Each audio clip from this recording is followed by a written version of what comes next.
glad that you're here with us on Morning Express on this 10th day of August 2015. This is Morning Express, and it's time for us to look at our lifestyle. And this weekend has seen quite a lot when it comes to what I'd call, the moral standing of our nation. And there's been so much happening. There's the incidences that we've had in churches. Just in today's papers, we have one of the churches that had war between two factions, I think fighting over leadership, and those 2 lives lost. We are all familiar with what has been happening with the schools lately. We have Steph Joy, where there was students that are currently in court that burnt down, or are accused of burning down dormitories, and 3 lives lost. We also have a clip that was running over the weekend, and I think this was from Thursday, and I know many of us may have heard it, and this is in regards to Mollis, and there was, all sorts of memes that came out of that. And what was perturbing to me, I don't know about you, is the fact that that was a point of discussion, and Kenyans really made fun out of it. However, we must weigh what the clip was all about, and the clip was this lady who seemed to be distressed and going through a sexual encounter, and she was resisting. But of course, the question is, have we as a society reached a point where we find fun in such things? Well, joining me in the studio this morning is Pastor Terry Gobanga. Thank you for joining us this morning. Quite a heavy weekend when it comes to our moral standing as a country and as a society. First of all, what's your take in some of those events? I think for me it's pretty sad, the state of our nation, given that we find a joke where I don't think there is one in the first place. We can come up with all sorts of jokes just to lighten whatever is happening, but I think given all that is happening, I always say that you have to look at the family. The state of the family makes the state of the nation. So when I think our families are really ailing in different ways, there's a lot of miscommunication, there's a lot of fighting, there's a lot of people wanting to take up on leadership that is not theirs, and because of that reason, given that it starts from that level, when it starts from that level, then a family that is not healthy gives birth to a nation that is not healthy. And of course, in turn, that is why our schools are suffering, that is why churches are suffering, because it begins from way back. From the home. Absolutely. Okay, let's start first of all with the memes and the comments, what people found fun regarding an incident where a woman seemed or sounded like she was having a sexual encounter which she did not have consent. You, as somebody who has been raped and is open to talk about it and has gone through it, how does that make you feel? Mike, one of the things that I just don't totally understand with Molly's story, whether, the different factions, some are saying she was drunk, some are saying, she of course she knows this man, that is why just calling some are saying maybe that's just their way of, yeah, that's their way of doing it. But the thing is, how do we get our head in there to even try and comment on anything? Let's just say that this woman is in agreement and everything is okay and probably this is their way. It's still their private life. Who was recording this? Who put it out there? Who gives people the right to keep listening to it and making fun? And some have even come up with different photos.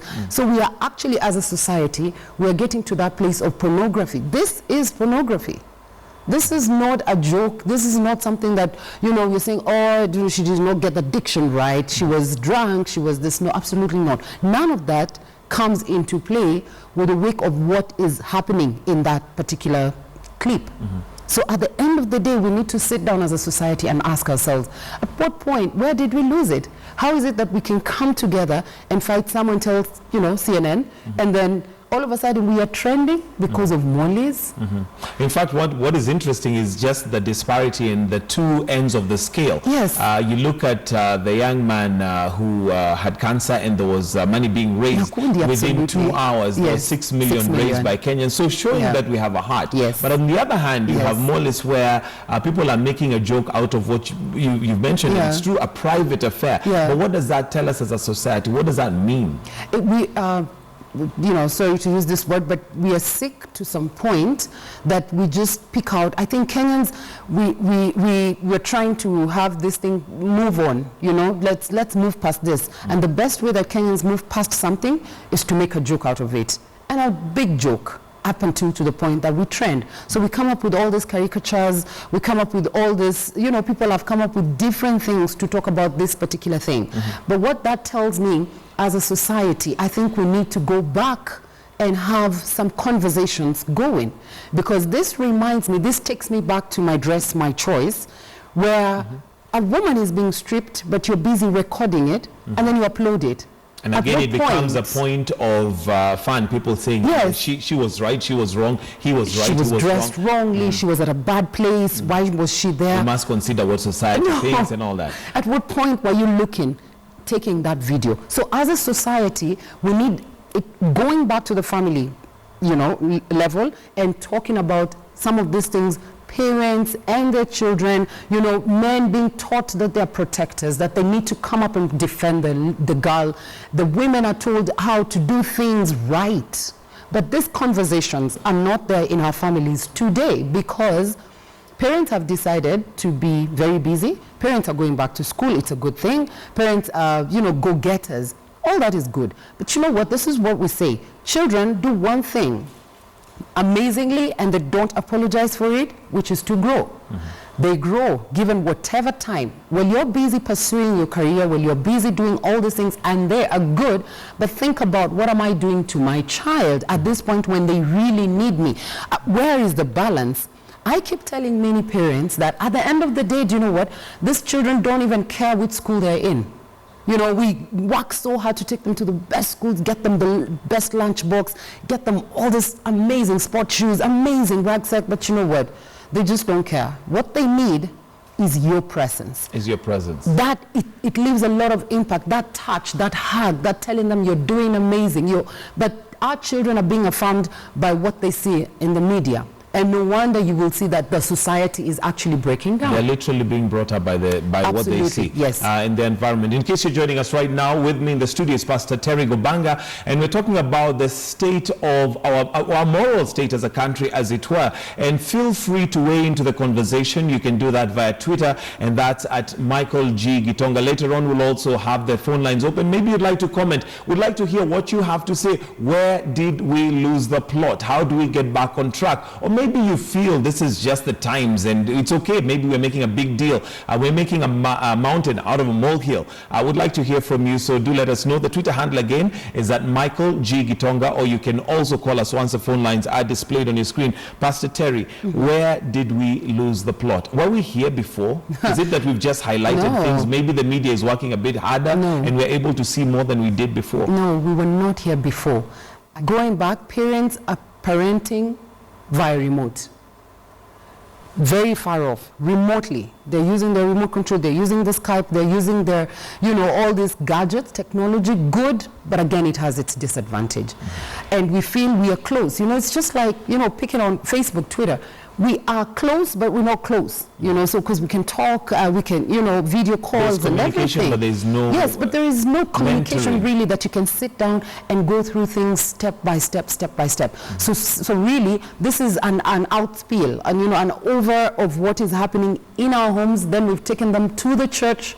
Then from the church, we've graduated it. Now it's getting into a political scene. The state of a nation is the state of the family. And that is why, even in church, that is why you can see the fight and everything, because in our houses, there's communication breakdown, there's fighting, all these things. But at the end of the day, as a nation, you need to sit down and ask yourselves, where did we lose it? Where did we lose it? And that's the question. Where did we lose it? Because if we lost it in the home, it is subject to the leadership in the home. Exactly. What happened to the leadership in the home so that now it can graduate to our politicians, for example, or even to church? Yeah. You see, when it comes to our homes, the man and the woman, communication needs to be so on point, whether you're fighting or not, whether you're having a disagreement or not, it is well. But the thing is, today, with the 21st century woman and all the money that we can pocket and everything, there's a battle on leadership to begin with. Now, these battles, we don't do them in the bedroom like our parents would do it. So I'm upset, you're upset as a man. What is the problem? Let's face it here and now. And the children are looking at us.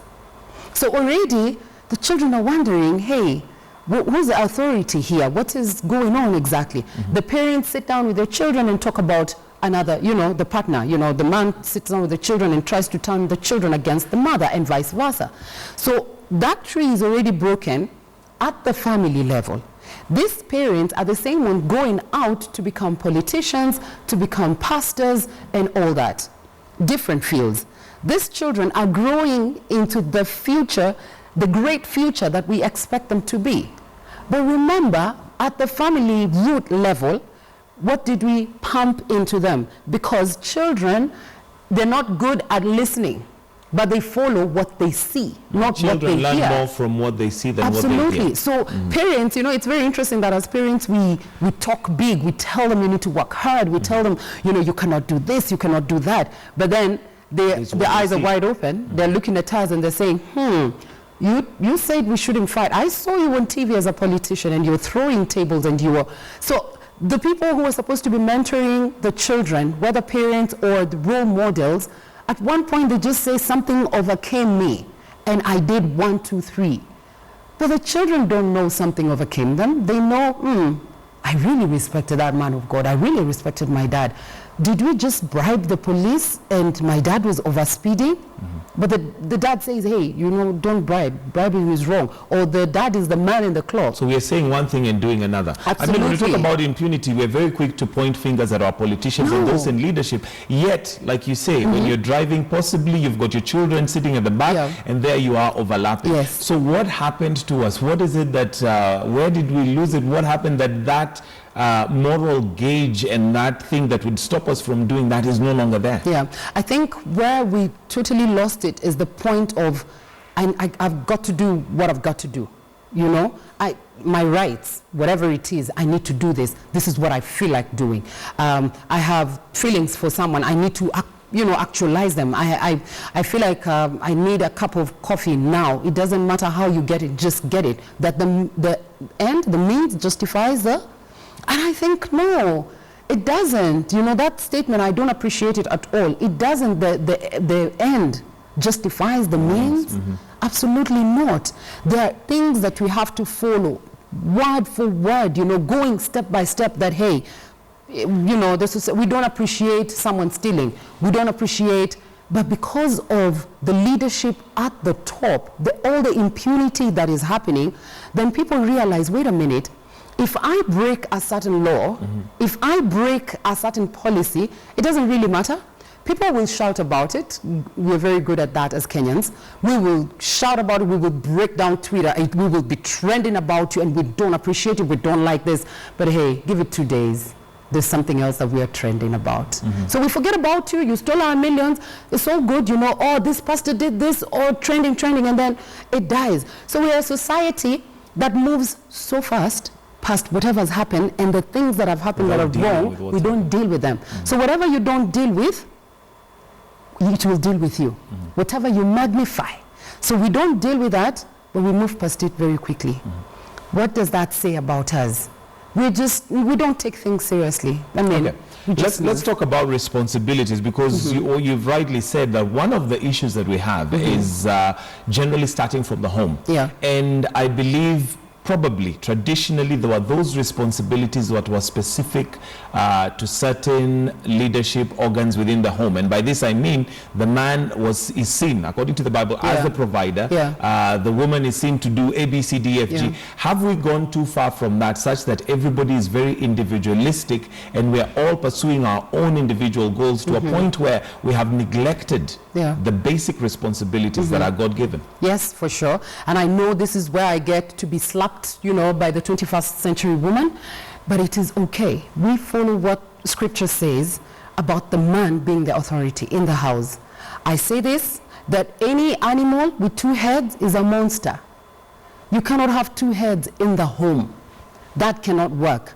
No wonder we cannot divide the bread equally, even with politicians. Someone will be bound to say, hey, I'm feeling cheated. Hey, this is not working for me. But going back to our homes, the man is the head. It doesn't mean that the man is the tyrant. The man is the one who steps on the woman. Define what a head is, because that may be a bone of contention. Absolutely. A head, when you look at a head rightly placed, totally needs every other part of the body. Not totally placed, things they don't need the rest of the body. That is why a head that is not totally placed in its position, if you know, by accident cut your finger, Michael, you know what you will do? You will actually nurse it back to good health. You will not chop it off and throw it away. And the whole body feels the pain. Absolutely. A head that is rightly placed will consider the wife and will consider the children. No wonder even the Bible would employ us to sit down together. Do not, parents, do not just make your children upset, angry for no reason. Sit down and discuss. A man who is, how can I call it? A man who is placed well in the society, knows who he is, knows that all the peace, the protector, the provider, the priest of the home, will not feel intimidated by the woman. This man is a woman who will push the woman to crazy high limits. Go for it, go for that job, go to that course, go. But when you find a man who is not okay in his rightful place of standing and feels a bit intimidated and this woman is earning a little bit more and that's where the problem begins. And insecurity sets in. Insecurity, and you feel like, hey, this woman is talking to me like this because she's earning more. This woman is doing this because of 1, 2, 3. Absolutely not. And you know what? Another lie that that we have believed in for so long is that you submit when you're loved, or you love when she's submitting. Absolutely not. That's not what the Bible says. There is no cover. There is no condition to your loving your wife or your wife submitting to you. It is regardless. Of course it's easier, but the Bible doesn't say that. It is regardless. So if only we could stick to our lanes. And when I say that, if a man is the head, it doesn't mean that as a woman you can never chip in to pay rent.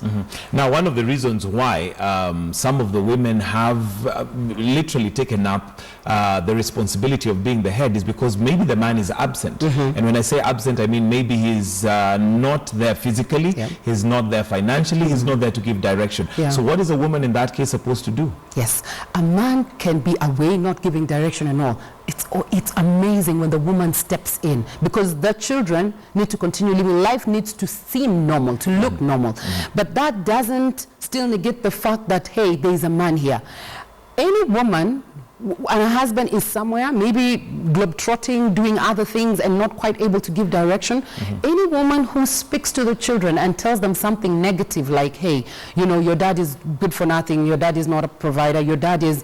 That woman, something is going to come back to bite her. The children, the same children. Children thrive at a place where they're seeing unity, at a place where they can see love, in as much as there's long distance. Now, in women who are in such situation, it doesn't mean to say that, hey, stay away and say, the man is not here, and so I'm going to wait. Step up. Question is, when this man comes back, will you be able to let him step in? Will you be able to allow him to go back to his God-given position and not yours? Fine, he wasn't there, he wasn't doing it, but we're not saying that women don't step up in such cases. It is very important for the family to still run as normal, but the most important for you as a woman, the best place for you, the best place for a man anyway, on your knees, pray that things get back to how the Bible says, this is the way, this is how it's supposed to be. But having said that, always allow the children to realize that daddy is the head. No matter how far daddy is, that, hey, mommy, we need 1, 2, 3. We'll talk to your dad and we'll get back to you.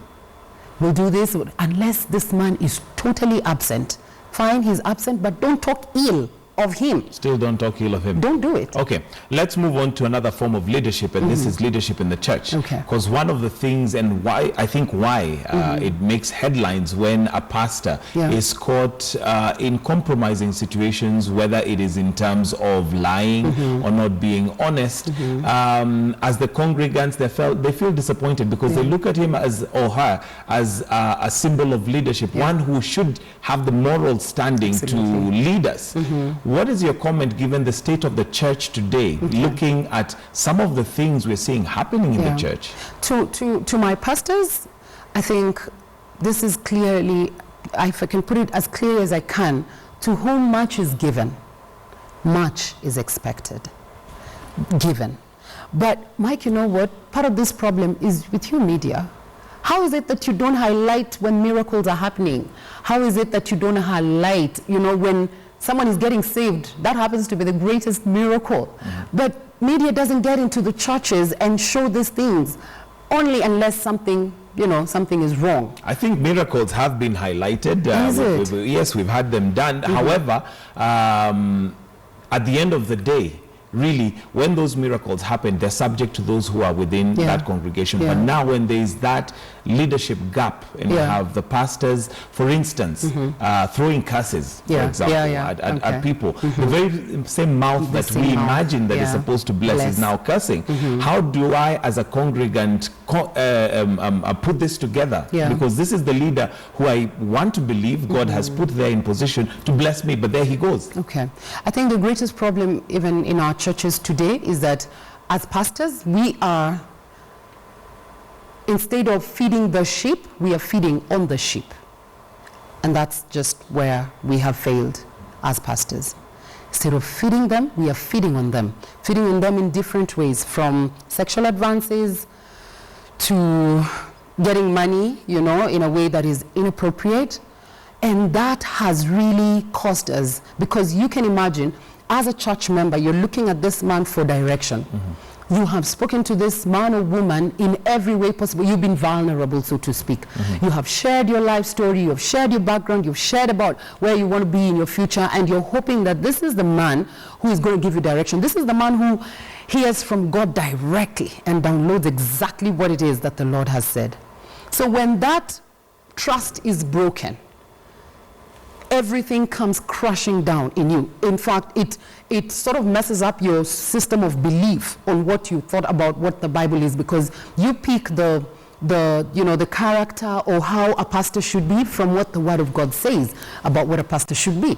So when that is broken, then you're thinking, wait, is the Bible even true? Wait, there was a prophecy that was given at one point. I have not seen it coming to pass. It's now 2 years, and I know prophecies can tarry and all, but hey, was it even true? So is any of it true? But surely when a man or woman of God uses the same mouth that you're supposed to be blessing to curse, that becomes very sad. That becomes and very confusing, because you're pointing out your finger to the congregation and you're telling them, hey, your words have life. What you speak carries life or death. Then you're the same person who is releasing death. Absolutely, that should not be the place. So as pastors, we should be able to carry ourselves like Jesus did, that right on the cross, when everything is happening, you're still saying, you know what, Father, forgive them. They do not know what is happening. That kind of big heart that you're able to, it's not in your strength, because it's not easy. Left to my own, self as Terry, I wouldn't just take it in. But because I have accepted the Lord as my personal Savior, number one, and because the Lord has put me at a place of honor, I have a voice to speak for the people, then that means that I should be different. I should be able to exercise self-control and tell God what I don't feel like, but you know what, I'm going to go with what your word says. I'm going to forgive them regardless of how much they're trying to put me down, and I'm just going to speak life, because... That being the case, then, are you surprised where we are morally speaking? If the church that is supposed to be, as it were, a light, is suffering that much turmoil, are you surprised we are where we are as a society? Absolutely not surprised, because every day in my office I deal with families, and that is where it all began. If families break down, these are the same people who make a church, and going on and on and on. So the state of the church, it would even show you the state of the country. That is why you will see politicians fighting. Oh, they throw the stools, they do everything, and they call each other names. And the next minute you put them on the spot, they say, did I really do that? You play the clip and they say, no, I really did not mean that. To do that. But hey, that's what just flew off my hand. I didn't throw it off. Yes, and that's the state of our churches. We have factions. What just today's newspaper. Yes, just today's newspaper, we have two factions that were fighting over leadership, and 2 lives were lost. Absolutely. Can you imagine, in church that is supposed to give direction to the government? Do you know why so many times, especially in Kenya, you will not find the government really coming out and asking the church, hey, what do you think about this? What do you think about this? They have looked at the church and they've realized, wait, we can actually give them direction. That is why the government will flex their muscle and say, church, we're not registering anymore. Excuse me? What do you mean you're not registering churches anymore? And the reason they give, because, there was these miracles that were happening, they were fake. There was this pastor who did, there was this. But the church cannot even come together to speak with one voice and say, hey, listen, that is not us. How about we get a system on how you can regulate, check into people's, and if this is happening, close that church, close every other branch of that church. Something, but not just blanket rule that, hey, we're not registering anymore. But the church has lost its voice when it comes to the government. Only a few, but this is the thing. When the government comes down and tells, a man or a woman of God or a church, hey, this is what we want to do. We want you to pray. We want you to do this. Then they happen to be in State House. Then you're asked, what do you want? We want land for church. Okay. Then it is handed over to them. Then it becomes their house. Where did we lose? We've gone again to impunity. We lost it somewhere, exactly. Right. Okay. So we don't have a voice. So what's the way forward? Where is our hope? How do we make sure that morally speaking we go back to where we ought to be? Yeah, there's so much hope. It is not lost even one bit. We just need to go back to the basics and just love God with everything. You need to do what is right. Even what people say, the law of nature. Just do what is right with people. Love on people. I don't want your money. I'm not looking after your money. I want to just love on you. I want to show you what you can do with your money to better yourself and to better many other people. Today in our society, pastors, myself included, we look at people, cash cow, So no wonder, even in our churches, when it comes to the leadership, it is easier to have the top cream of the church, so to speak. Those who look like they're driving bigger cars, those who look like they have it, to be in the leadership. But those who don't look like they have it, excuse me, go get it first, then you come back and we'll consider you, we'll consider you in leadership. But hey, that's not the way to go. Okay. So, as we summarize, okay, how important is it? Because one might argue and say the reason why I am busy and I'm not able to take care of my children on a day-to-day basis is because I'm trying to make ends meet. Yeah. Let's face it, economy has changed. Absolutely. It's expensive. Yeah. In terms of priorities, how does one learn to prioritize that family is a priority regardless of the monies? Do you know it has been done in the past? One of our friends, many of the people we counseled with, they live in amazing places, naming of estates that have higher class and everything, taking their children to amazing schools, better schools and everything. But then they realize, wait, we're losing it. There's no communication, you're not loving on each other, something is just not right. So what did they decide to do? Move out from that house. Excuse me, it is you who wants it, not the children. The children adjust so quickly, you will be amazed to wonder, wait, what just happened here? So the children adjust very quickly from the places they were staying, from the schools they were going to, and they get back home and they realize, wait, this is working, we love this. That way you don't have, as a parent, to live with so much pressure of making sure that you live in this place, you take your children in this place. That is your problem, not theirs. Why? Your problem because of peer pressure. You're looking at your peers, you're looking at your aid mates and you're wondering, wait, did my aid mate just buy that car? Did my aid mate just buy that house? So we put ourselves burden that, everyone should just stick to their lane. That way, when you go lower, because, oh yes, economy is just skyrocketing every other day, then you realize, wait, we can actually have time with our children.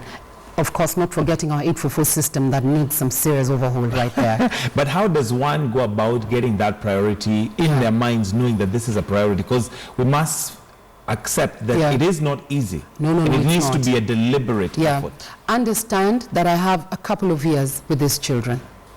I don't have my entire life absolutely with them. I have a couple of years to impact them. In fact, when they get to a certain age, then I have no say in their lives. I mean, they can be under my roof, but they might just do anything that they feel like. Just because I'm seeing them now, it doesn't mean when they walk out through those doors, they will not be doing exactly what I've told them not to do. So when a parent gets that mind shift to understand that I have very few years to have a crazy impact on my child, on my children, then that's a good place to start, where you realize, wait, I'm a custodian. And I'll be answerable one day to the Lord saying, wait, what did you impact this child with? What did you exactly do with this child? So from there, a lot changes. Get that deeper connection with your child and want to see a better child, a better president, a better doctor, a better engineer in that child, then I tell you, you will be able to get down from a high horse and start doing what you're supposed to do. Prioritize the correct way. Absolutely. Thank you very much, Pastor Terry Gobanga. Wonderful insight there. Thank you for your time and also helping us look at the state of our moral state in the country. Thank you. Well, that's where we wind up Lifestyle this morning, and evidently it is the responsibility of us at home. I think even the leaders who are here earlier on the way it is, did mention that it is down to the home. That's where it all starts. So we might throw blame to our leaders, throw blame to the pastors, throw blame to our teachers, and all sorts. But at the end of the day, my question to you is, what have you done about it at the home level? Well, I'll bring in Sophia now, who I believe is with us. Sophia, your take. I am with you. You're with me? Yes. You feel me on this one? I feel you, my brother. It's okay. Feel free to rise. Okay, on your I can feet. join you on this table. And I can the glory of the wait. Lord is here. Yes, sorry. What is it you've forgotten? Now, my Why are you phone, just carrying in case we your have phone? a response that you want us to refer to, and I also like to. Yes, so I don't know. Great conversation. Thank you. And I think there's really a lot that has to happen in terms of the family unit from there. And we need to pray. And our priorities, I think our priorities are very misplaced. We're very busy looking for money, and I also always look at it this way. You also? Yes, I also look at it this way, and I think to myself, when I'm working so hard to make sure that my children, have a good life, what is a good life? Yeah. Is it just buying them that gadget? Is it them going to the best school? Or is it a real relationship? Or is it now, sitting with them and mentoring them and growing them up to who they should be? Yeah. And I know you took time and you have these difficult conversations with your boys, which is a good thing, because most people don't. They leave that to the internet so that the kids Google, or to what their schoolmates are saying, or sometimes what you're watching on TV. But when as a parent you sit down and explain, okay, this is what this is why you shouldn't get involved. Important. So you are what do we call them? Not deliberate. What is that word? Intentional parenting. There you go. And I think we need to do a bit more of that. I mean, we are in a society where we blame a lot. So I think the first thing to do is look in the mirror and ask yourself, what have I done about it? Indeed, and we thank all our guests today for being with us. The way it is also was great. A lot of laughter towards the end there as well. Some of those sentiments being put out by the panelists, but also your feedback, quite a lot.